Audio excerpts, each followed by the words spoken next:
Imagine walking down the street, minding your own business, when suddenly you feel someone behind you far too close.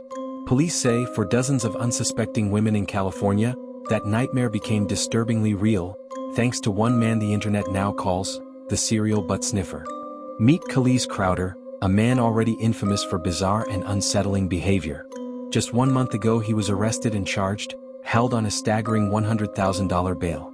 Authorities and the public thought that would finally put an end to his disturbing acts. But somehow, he's back on the streets and shockingly, he's allegedly at it again. How does someone with a record this strange, and a bail this high, manage to return so quickly? And more importantly, why does he keep doing it? Police reports and witness accounts describe a chilling pattern. Crowder allegedly approaches women in public spaces, grocery stores, parking lots, even residential sidewalks. Then, as if compelled by some uncontrollable urge, he lowers himself behind them and literally sniffs their bodies. Victims describe the encounters as shocking, humiliating, and terrifying. Many were too stunned to react until it was over.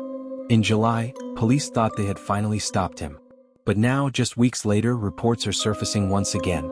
Allegations of Crowder sneaking up behind women, repeating the same disturbing ritual. While most of the community believed he was still locked away. Each new complaint leaves residents asking the same question.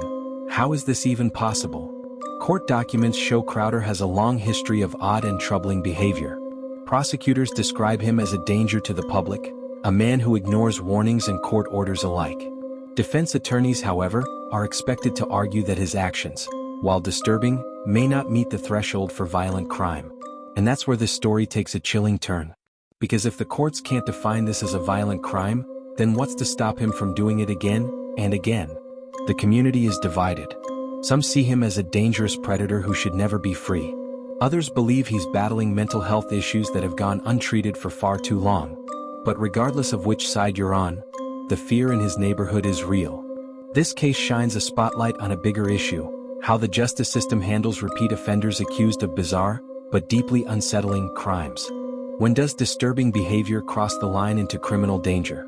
And how many victims must come forward before someone decides enough is enough? For now, Kaliz Crowder, the so-called serial butt sniffer, is once again in custody. But the question lingers: when he gets out, will it happen again? And what will it take to stop this bizarre cycle once and for all? All suspects are presumed innocent until proven guilty in a court of law.